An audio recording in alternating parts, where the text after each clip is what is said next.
शेष चंद्रवंशी एवं संतोषी दीवान के स्वर में यह गीत।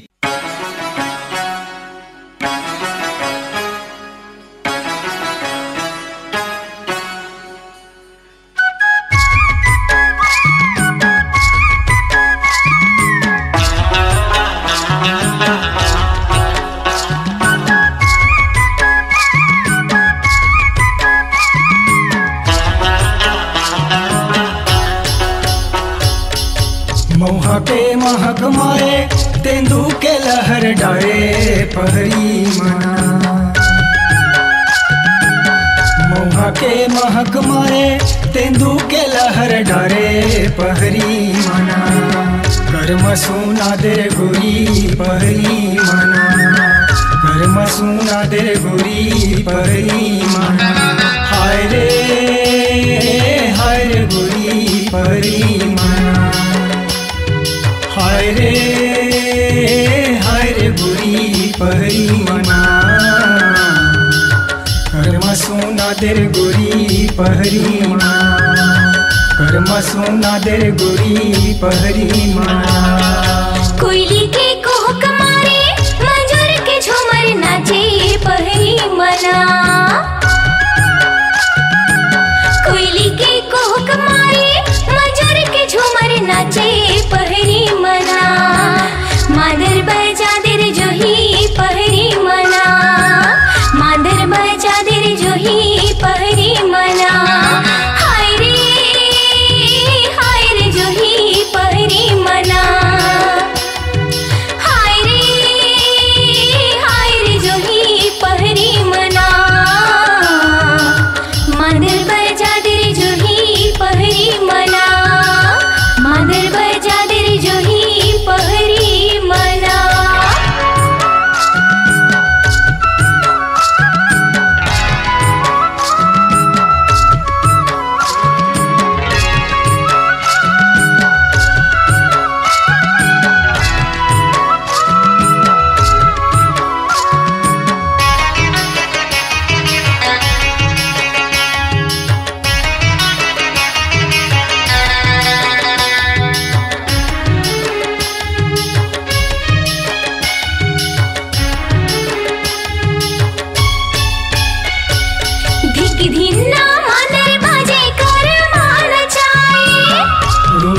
पैरी तोर मनला मोरे भाई।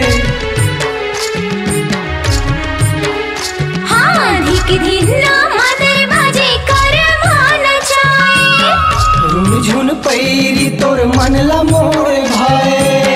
माया के मीठ बोली माया के मीठ बोली मन लहरी झाए रे गोरी पहरी मना। मादर बजा देर जोही पहरी मना। कर्म सुना दे गोरी पहरी मना। हाय रे जोही पहरी मना। हाय रे गोरी पहरी मना। मादर बजा देर जोही पहरी मना। कर्म सुना दे जोही पहरी मना।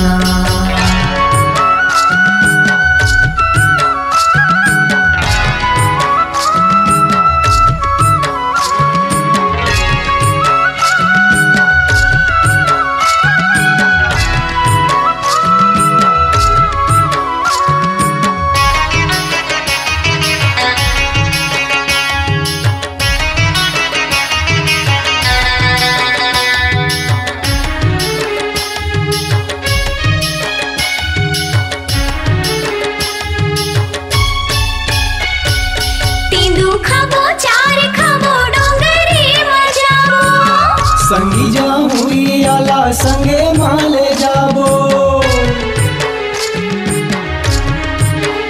हाँ तीनू खाबो चार खाबो डोंगरी मजाबो। संगी जाऊरी आला संगे माले जाबो। झिरिया के पानी पी के जीवेला जुड़ा बोरे गोरी पहरी मना। मादर बजा देर जोही पहरी मना। कर्म सुना दे गोरी पहरी मना। हाय रे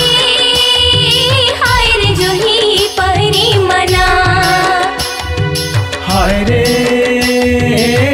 रे गोरी पहरी मना। मंदिर बजा तेरे जूही पहरी मना।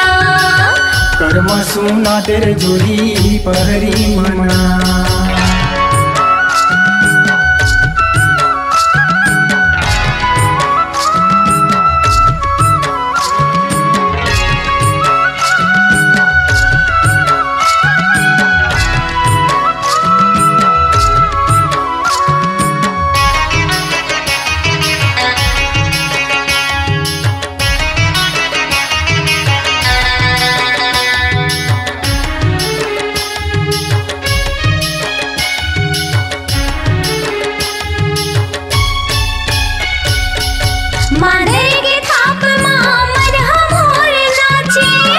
जोरे जोरे पैहा झूम के नचा दे। हाँ, मादर के थाप मन हमोर नाचे। जोरे जोरे पैहा झूम के नचा दे। मन मोर झूमर जावे, मन मोर लहर जावे, कान ला सुना दे रे गोरी पहरी मना। मादर बजा तेरे जूही पहरी मना। कर्म सुना दे गोरी पहरी मना। हाय रे जूही पहरी मना। हाय रे गोरी पहरी मना। मंदिर बजा तेरे जूही पहरी मना। कर्म सुना तेरे जूही पहरी मना। कोयली के कोहक मारे, मंजूर के झूमर नाचे पहरी मना। मौहा के महक मारे, तेंदू के लहर डारे पहरी मना। मादर बजा तेरे जूही पहरी मना। कर्म सुना तेरे गोरी पहरी मना। हाय रे जूही पहरी मना। हाय रे गोरी पहरी मना। मंदिर बजा तेरे जूही पहरी मना। कर्म सुना तेरे गोरी पहरी मना। मंदिर बजा तेरे जूही पहरी मना। कर्म सुना तेरे गोरी पहरी मना। मंदिर बजा तेरे जूही पहरी मना। कर्म सुना तेरे गोरी पहरी मना। मंदिर बजा तेरे जूही पहरी मना। कर्म सुना तेरे गोरी पहरी मना। अपनी आवाज को दीजिए एक नया मुकाम। डिजिटल रिकॉर्डिंग की दुनिया का जाना पहचाना नाम स्वरांजलि, जहां गूंजती हैं ध्वनियां अपनी माटी की सौंधी सुगंध के साथ। छत्तीसगढ़ी संगीत के विविध रंग जो पहुंचाते हैं पूरे प्रदेश में डिजिटल रिकॉर्डिंग के संग। स्वरांजलि स्टूडियो, नेमीचंद गली नंबर 2, गंजपारा, रायपुर।